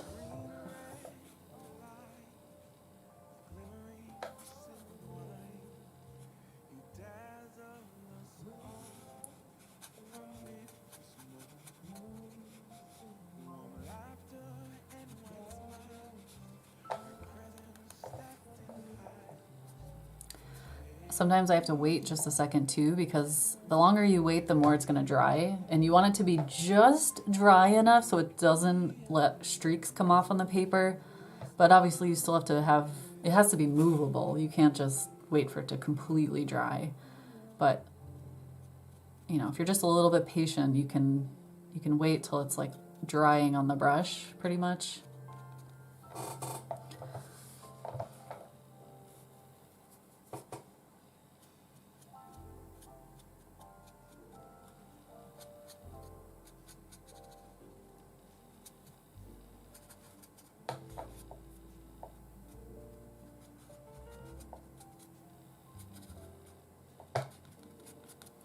Still not quite dry enough.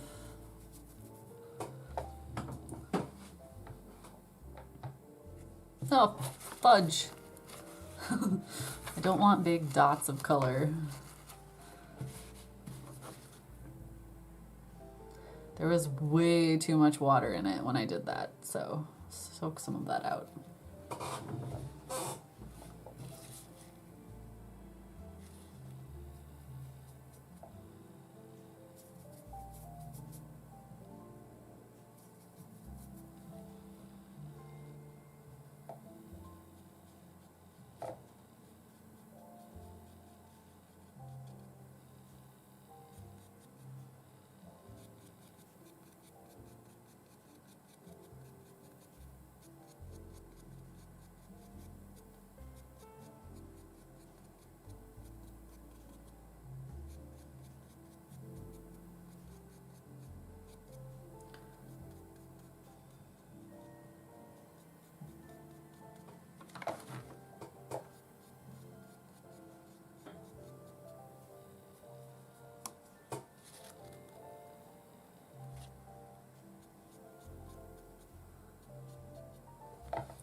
There we go. It's finally ready.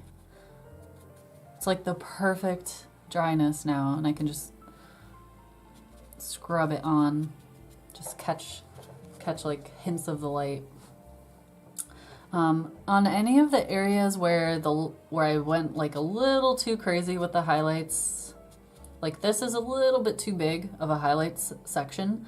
So what I'll do is come back with some darker streaks of grass just a little bit in front of it, and it'll break it up a little bit, but also it'll just make it feel brighter because there's like a slightly silhouetted grass in front of it.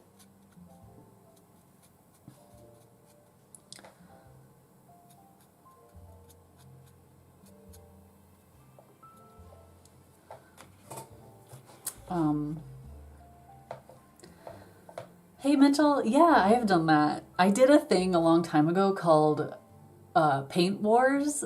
Did it on my stream a lot. And I would choose one scene and I would paint it with watercolor, gouache, acrylic, and then oil eventually. And it was so interesting because you're doing them all right after each other and the process changes for each one. You just have to like quickly switch your brain into like the next medium. It's so fascinating, and you learn, I mean, I learned a ton when I did that, so I can really recommend it as like a really fun just learning experience. It's really, really useful.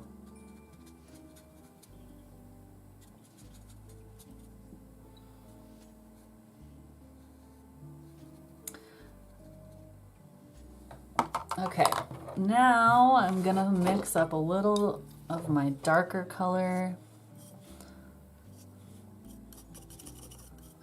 Just like mostly Pyrrolene black with a little alizarin crimson.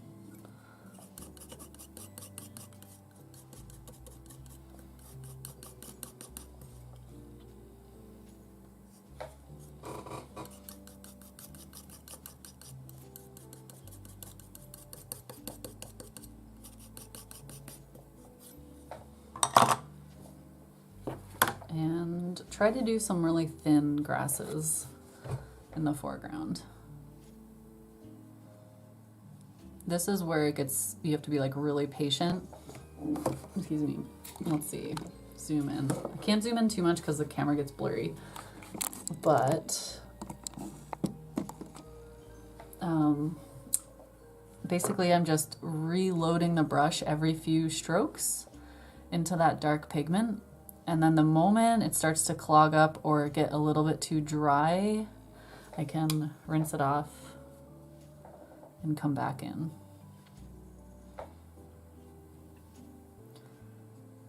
And I can't let too much water get on the brush though, because if I do, it'll come off in like a big, thick brush stroke, which will completely ruin the subtlety of it.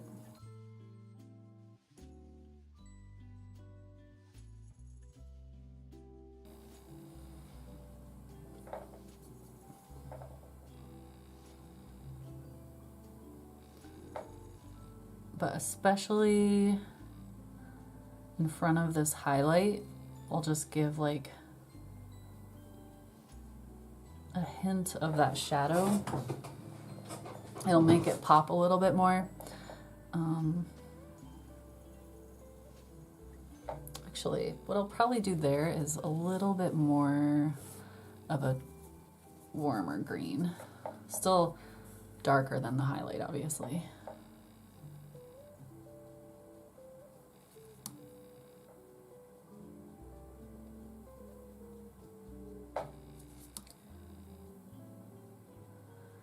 But these final grasses are always the one that takes the longest. It's like, you just suck it up, be patient, do the detail.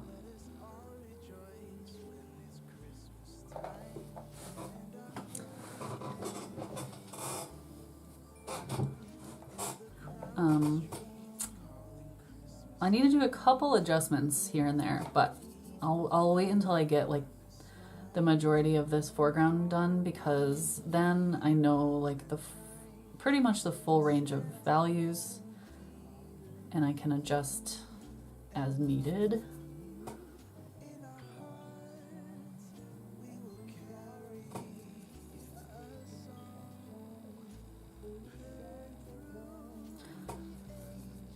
I'm so hungry. My stomach is growling.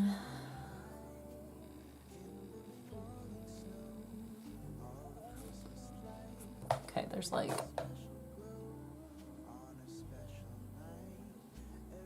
dots on these grasses.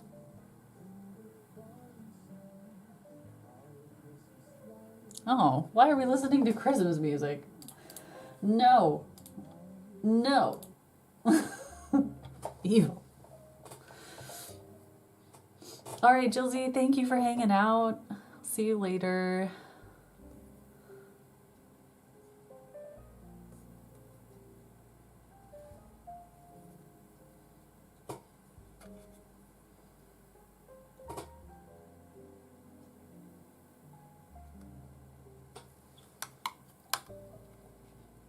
Thank you. Thanks.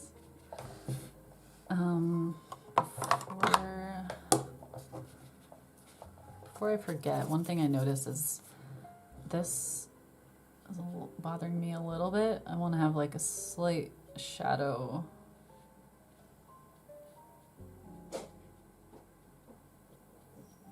Uh-oh. Is that my little boy? Hi, baby. It's a little boy. Hi, baby.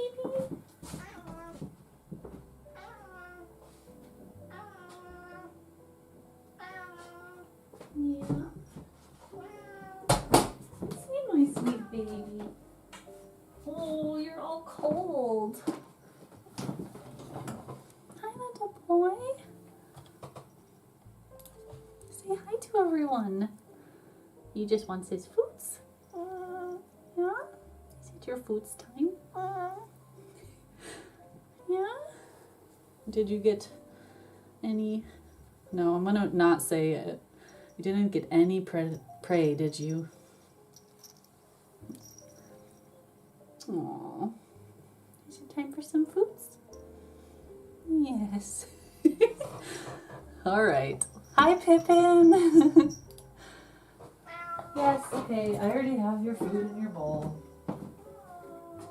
Yes, it is. Right here.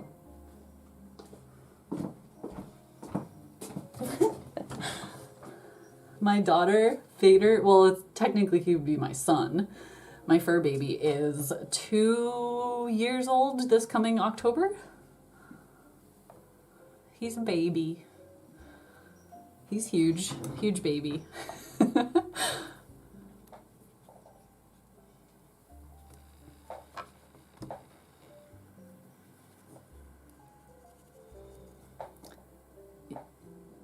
Yeah. He has a bell on his... So in Scotland in the winter, it gets dark. In the Highlands, at least. In the winter, it gets dark like 3:30. And he can sometimes stay out till like 7 before he finally comes back in. Even if I ring his food bell. So I got him a high-vis, super, super reflective collar. And because he was bringing me dinner every day for quite a while, I was like, oh, what can I do to like stop this? And someone suggested a bell on the collar because then the predator or the mice and the birds hear him coming. And so far, he hasn't brought me dinner once since I got that. So it gets dark at night. No, it gets dark at like 3 p.m. I know.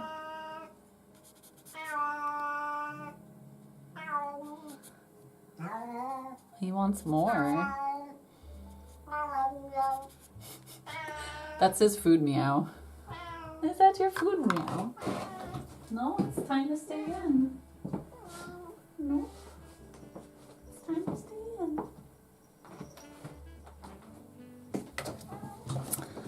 Time to stay inside. Oh, I'm just gonna take that off. Where is it? Oh, there it is. Here you go.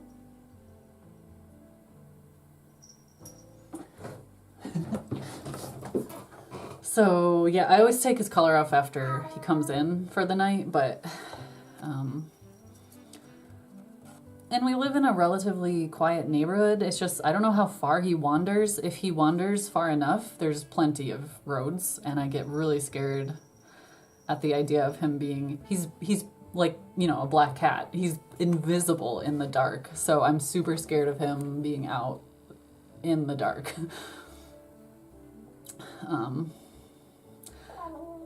I'm so pitiful. I know, his meow is so dramatic.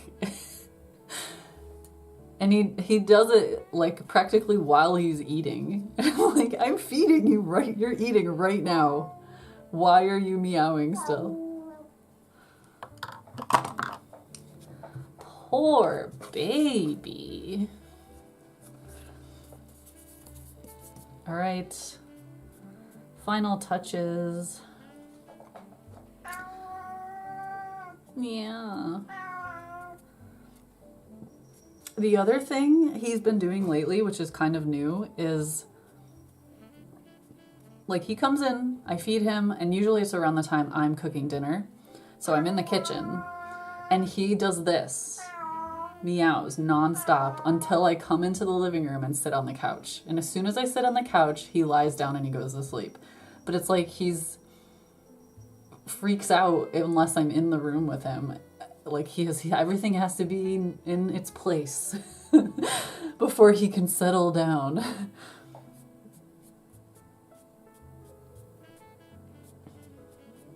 So he's like kind of okay with it right now, even though I'm not on the couch. But yeah, he's very particular. All right, I think I'm gonna call this one done. There's always more I could do to it, but I feel like I learned so much, and I can happily put down my brush, you know, like I think I got it to the point where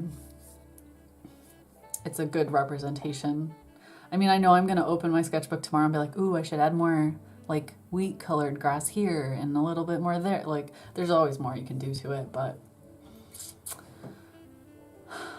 actually no, I'm not done, because there's one thing that's bothering me.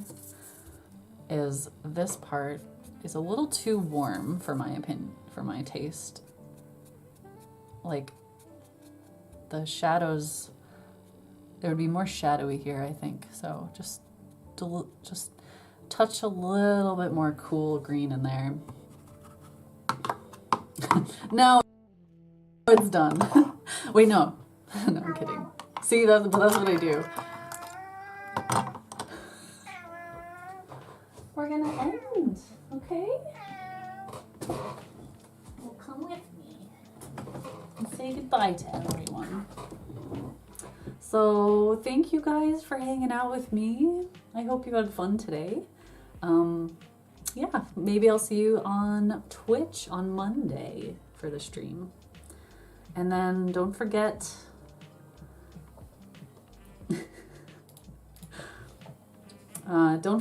that the 24th is the paint along, and we'll be doing watercolor autumn forest scenes. So I'm probably going to use one of the photos that I did on this reference photo trip, and but we'll be doing watercolor. So yeah, you love your chin.